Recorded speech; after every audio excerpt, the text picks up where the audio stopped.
नमस्कार, आपका स्वागत है हमारे YouTube चैनल ज्ञान विज्ञान विद एमके में। जैसा आप जानते हैं, पिछले लेक्चर में हमने पढ़ा था त्रिभुज के बारे में। उसमें प्रमेय पढ़ी थी, उसे कहते हैं ए कसौटी, एंगल एंगल एंगल कसौटी। क्या थी वो प्रमेय? यदि दो त्रिभुजों में संगत कोण बराबर हो तो उनकी संगत भुजाएं एक ही अनुपात समानुपाती होती हैं और इसलिए ये त्रिभुज समरूप होते हैं। इसमें मैंने आपको दो त्रिभुज बताए थे, PQR ZXY। इसमें एंगल P किसके इक्वल था? एंगल Z के। एंगल Q एंगल X के। एंगल R एंगल Y के। अगर ये बराबर हो जाए, एंगल संगत कोण बराबर हो, तो उनकी संगत भुजाएं भी क्या होती हैं? बराबर होती हैं।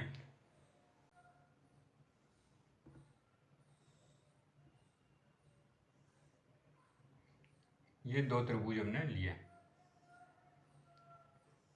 ठीक है। यह है X Y और Z, यह है A B और C, ठीक है। ये दो त्रिभुज है। इसमें एंगल कितना है? 40 डिग्री, 40 डिग्री। यह है 60 डिग्री। यह है एंगल हमारा दूसरे त्रिभुज में 40 डिग्री। ये कितना है? 60 डिग्री। अब ये एंगल है जो, अब आप ये देखिए, इसमें क्या है? एंगल x किसके इक्वल है? एंगल ए के, ठीक है। एंगल x किसके इक्वल है? एंगल ए के। एंगल y, कोण y, वो किसके इक्वल है? एंगल b के, ठीक है।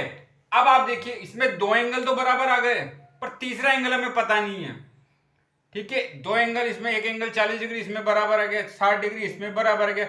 जो तीसरा एंगल है Z, और इसमें है एंगल त्रिभुज जो C है, एंगल जो C है त्रिभुज, इसमें दूसरे त्रिभुज में, वो हमें पता नहीं है, पर इसको हम निकाल सकते हैं।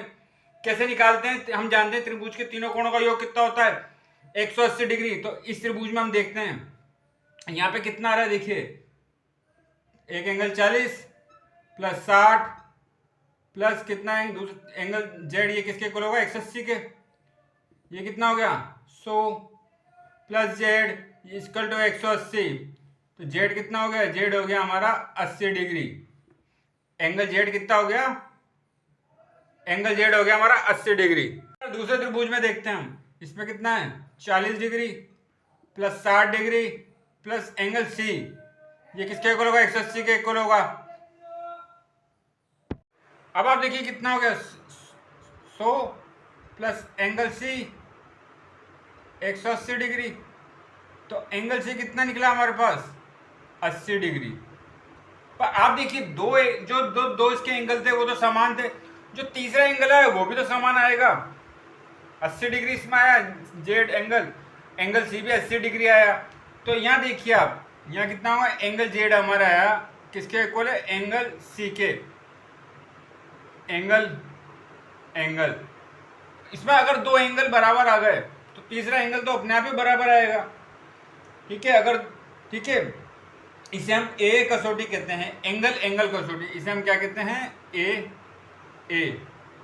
एंगल कसौटी।